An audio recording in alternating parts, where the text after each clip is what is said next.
Welcome to Barbarous Bulletin, the podcast where we dive into the latest news and trends from around the world. I'm your host, Barbara, and I'm excited to share today's top stories with you.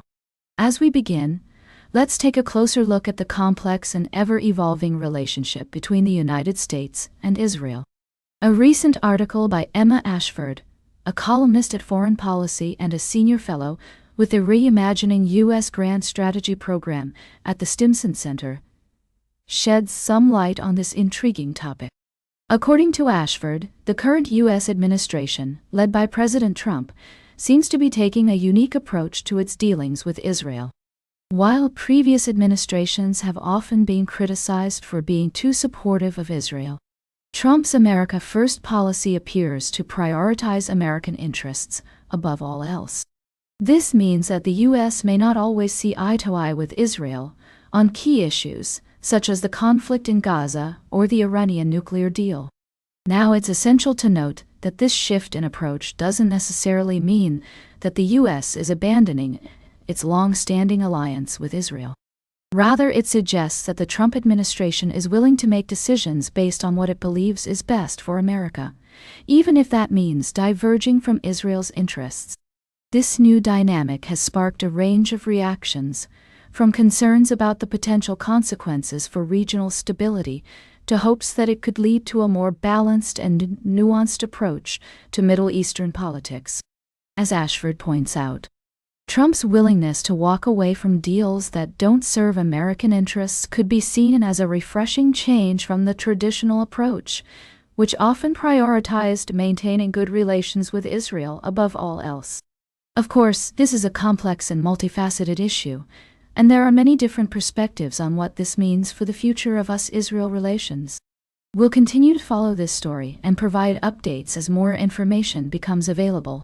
For now, it's clear that the Trump administration's approach to Israel is just one part of a broader shift in American foreign policy. As we navigate this changing landscape, it's essential to stay informed and consider multiple viewpoints.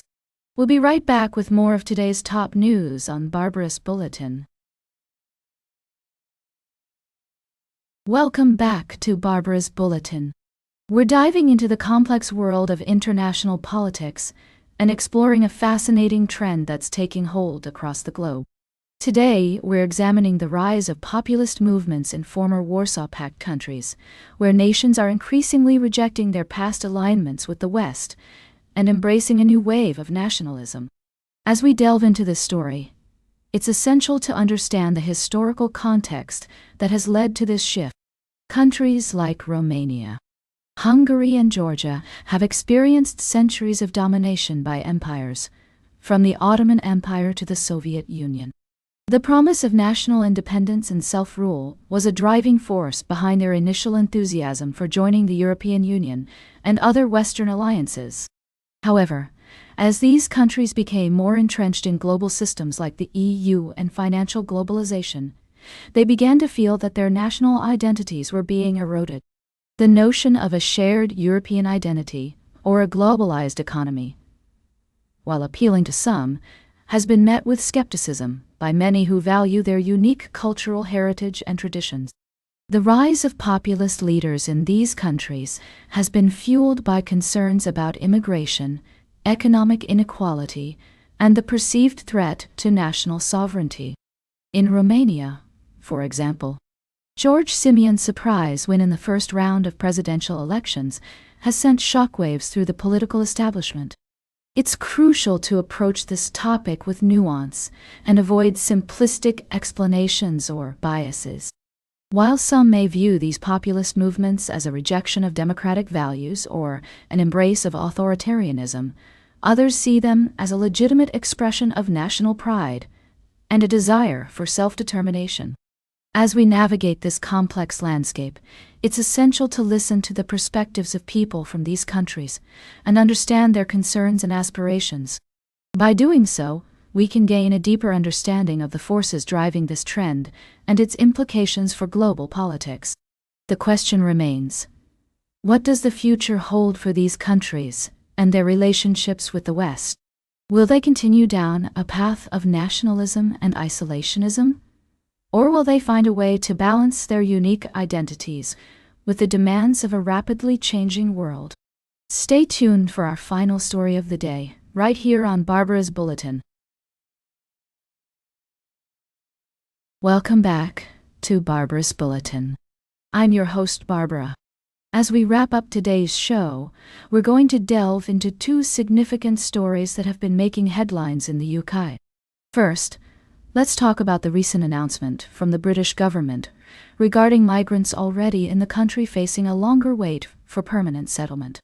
According to reports from the BBC, new rules will require immigrants to live in the UK for 10 years before applying for the right to stay indefinitely, doubling the current 5-year period. What's noteworthy is that these changes won't just apply to new visa applicants, but also to the approximately 1.5 million foreign workers who have moved to the UK since 2020. This decision comes as part of a broader package aimed at reducing legal migration, with net migration reaching a record high of 906,000 in June 2023. The government's move has raised concerns among some Labour MPs, who worry about the impact on individuals already residing in the UK, with some even considering leaving due to uncertainty over their settled status. To provide context, the current system allows for a 5-year qualification period, which will continue for non-UK dependents of British citizens. Additionally, there will be shorter qualification periods for those who can demonstrate significant contributions to the UK's economy and society. Now, let's switch gears and examine another story that caught our attention. The UK government has reached a deal with the US to reduce tariffs on certain exports, including cars and steel. However, this agreement comes with conditions related to supply chain transparency and foreign ownership, which some interpret as measures designed to limit Chinese involvement. China has been vocal about its concerns regarding what it sees as an attempt to economically isolate it through dual circulation policies aimed at boosting domestic production and resilience. The deal also includes provisions for liberalized quotas on US beef and ethanol exports to the UK, as well as commitments to explore deeper cooperation in pharmaceuticals and advanced manufacturing. As we consider these developments, it's essential to recognize the complex geopolitical dynamics at play. On one hand, the UK's efforts to renegotiate its trade relationships post-Brexit are understandable. On the other hand, the implications of such agreements on global trade and diplomatic relations cannot be overlooked. In conclusion, today's Barbara's Bulletin has explored two critical stories that reflect the evolving landscape of immigration and international trade in the UK. As always, our goal is to provide a balanced perspective, encouraging listeners to engage with these topics thoughtfully. That's all for today's Barbara's Bulletin. Remember to like, share, and subscribe. And until next time, stay engaged. That's all for today's Barbara's Bulletin. Remember to like, share, and subscribe. And until next time, stay engaged.